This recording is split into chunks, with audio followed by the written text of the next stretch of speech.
Back to back हमारे supreme court of India check bounce case के ऊपर landmark decision सामने लाते रहे और जो सारे डिसीजंस आज तक सुप्रीम कोर्ट पास करे हैं, इसमें से ये जो पर्टिकुलर केस, ये जजमेंट सामने आया है, ये हमेशा फॉलो होता हुआ रहेगा। पूरे इंडिया के हर एक नागरिक के ऊपर बाइंडिंग इफेक्ट रहेगा, सभी लोगों को फॉलो करना पड़ेगा। तो चेक बाउंस केस, जैसे कि आप सभी लोगों को पता है, दैट क्रिमिनल केस होता है, जहां पर चेक लेकर के आप बैंक में गए और आपका चेक हुआ बाउंस, वहीं पर सत्यानाश एकदम चालू हो गया। इसको मतलब आपको कोर्ट में प्रूफ करना पड़ता है, जिसका मेन सेक्शन है 138 एंड रिबर्टेबल, जिसका मतलब सब कुछ हिसाब किताब होता है, that is 139 of the NI act, negotiable instrument act. But आज ये जजमेंट जो सुप्रीम कोर्ट सामने ला रहे हैं, एक तरीके से डांट लगाते हुए ये ऑर्डर पास करे हैं।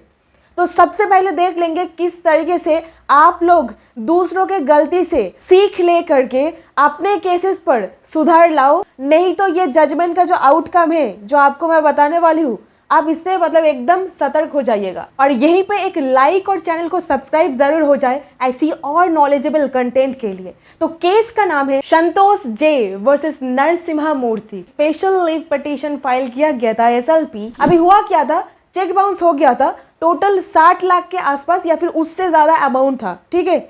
अभी होता क्या है, निचली अदालत से एकदम मैटर को एस्केलेट करते करते ना ये लोग सुप्रीम कोर्ट पहुंच गए थे।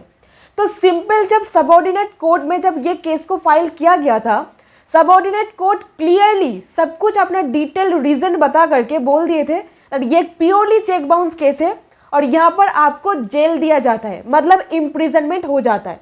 अभी मानेंगे नहीं, जाएंगे हाई कोर्ट मतलब सुपीरियर कोर्ट में। सुपीरियर कोर्ट भी ये बोलते हैं दैट नहीं, इसका तो एक ही कंसिक्वेंस है, दैट आपको जेल दिया जाएगा। मतलब purely established cheque bounce case जो कोर्ट में साबित हो गया है, back to back concurrently 3 courts के द्वारा, मतलब 3 कोर्ट्स में ये केस चल रहा था। तीनों के 3 कोर्ट बिल्कुल बता दिए दैट ये एक एब्सोल्युटली चेक बाउंस केस है, तो आपको जेल जाना ही पड़ेगा। इम्प्रिजनमेंट का सजा तीनों कोर्ट सुना दिए। अभी मैटर सीधा पहुंच गया सुप्रीम कोर्ट के पास, मतलब मानेंगे नहीं, मतलब चोरी ऊपर से सीना जोड़ी, ठीक है ना।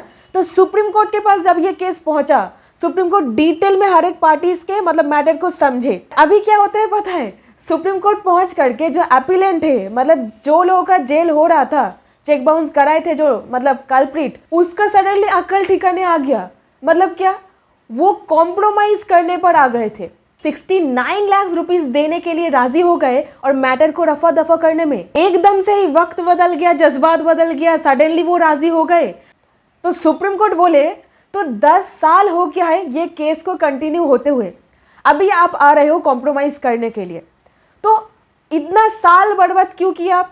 सबसे पहला ये बात। दूसरा, कंप्लेनेंट को हैरेसमेंट क्यों किए? दोनों के दोनों पॉइंट ही, जब आप मतलब कुछ भी आंसर आपके पास नहीं है, आप यहाँ पर सीधे कॉम्प्रोमाइज करने पर आ गए। तो 10 साल जो आप बर्बाद किए, उसका क्या एक्सप्लेनेशन है आपके पास? ठीक है ना, ये आम जनता के मन में क्वेश्चन रहेगा, तो 10 साल बर्बाद यहाँ पर क्यों किया गया? बेसिकली ये नियत का सवाल है। तो हैरेसमेंट अगर किसी को करना होता है ना, तो वो इंसान कोई ना कोई तरीके से रास्ता ढूंढ ही लेगा।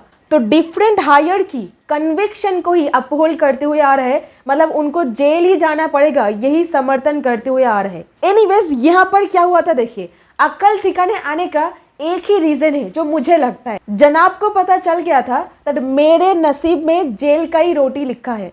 मतलब इनको भनक लग गया था, तो अभी बैक टू बैक 3 कोर्ट ये बोल चुके हैं आपको इम्प्रिजनमेंट ही दिया जाता है।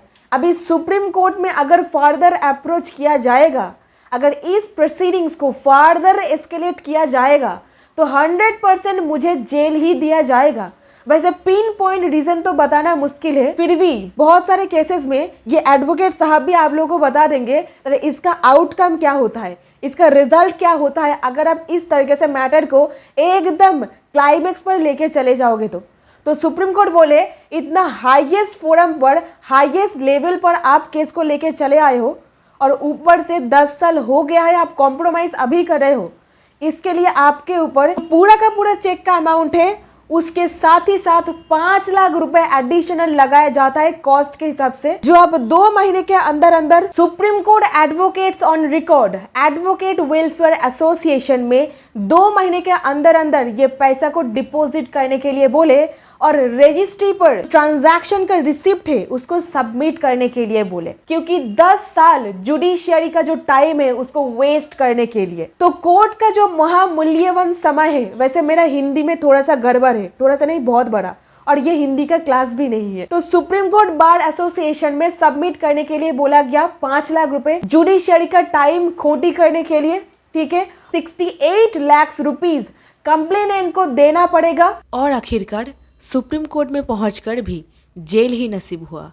ये रहा ये इंसान के लिए एक बहुत बड़ा सीख, जिससे आप लोग मतलब कुछ सीख ले सकते हो। अगर आपके मन में कोई चोर है, यानी कि डिसऑनेस्ट इंटेंशन है, जो सेक्शन 138 क्लियरली साबित कर देगा, वही डिसऑनेस्ट इंटेंशन के तहत आप चेक को बाउंस कराए हो, सुप्रीम कोर्ट ऑफ इंडिया बता रहे भाई, तो इंडिया के हर एक जनता के ऊपर लागू होगा और ये नहीं। और सुप्रीम कोर्ट खुद इसका व्याख्या दिए that this is called tyranny of justice. Prolong time से आप केस चला करके आ रहे हो और अभी कॉम्प्रोमाइज करने निकले, तो मतलब क्या, अब वक्त जाया कर रहे हो, अननेसेसरीली हैरेस कर रहे हो, किसी का मतलब मेंटल प्रेशर मतलब क्रिएट कर रहे हो, जो भी है। So this is the learning, everyone should keep this point in mind. Supreme court और बोले दैट मैटर को कॉम्प्रोमाइज करने में आप राजी हो गए हो, दैट डजंट मीन ये एक सफिशिएंट मूव है ये पूरा का पूरा प्रोसीडिंग्स को क्लोज करने के लिए। तो मतलब क्या, कॉम्प्रोमाइज करने पर आपको केस को खत्म किया जाएगा, ये कोई सफिशिएंट मूव नहीं है। अभी सुप्रीम कोर्ट इसको मतलब नहीं छोड़ना चाह रहे हैं, ऐसा मुझे देख करके लग रहा है, क्योंकि उनको लगा था शायद कॉम्प्रोमाइज कर लेंगे तो मैटर मतलब रफा दफा हो जाएगा, बट अभी ऐसा नहीं है। इस मैटर को लिस्ट कर दिया गया था 17 जनवरी 2023। डिटेल में क्वांटिफिकेशन देखा गया था एनआई एक्ट के सेक्शन 138 का, और डिवीजन बेंच था justice Ajay Rastogi ji and justice CT Ravi Kumar ji के। जब मतलब आगे दिखाई दे रहा है दैट मेरा जेल वहां पर वेट कर रहा है, तो आप क्या कर सकते हो, कॉम्प्रोमाइज के बिना कोई रास्ता भी नहीं रहता है, तो कॉम्प्रोमाइज ही मतलब एकदम पतली गली से निकलने के लिए रास्ता होता है ना। तो आप लोग इससे कुछ सीख लीजिए। So that's it in this video. I hope कुछ वैल्यू मिला है, अगर मिला है एक लाइक करके चैनल को सब्सक्राइब जरूर कीजिएगा, और मेरे को तो सुन के ये जजमेंट बहुत मजा आया है। कॉमेंट सेक्शन पर जरूर बोल के जाइएगा आपका ओपिनियन क्या है। Thank you so much for watching this video.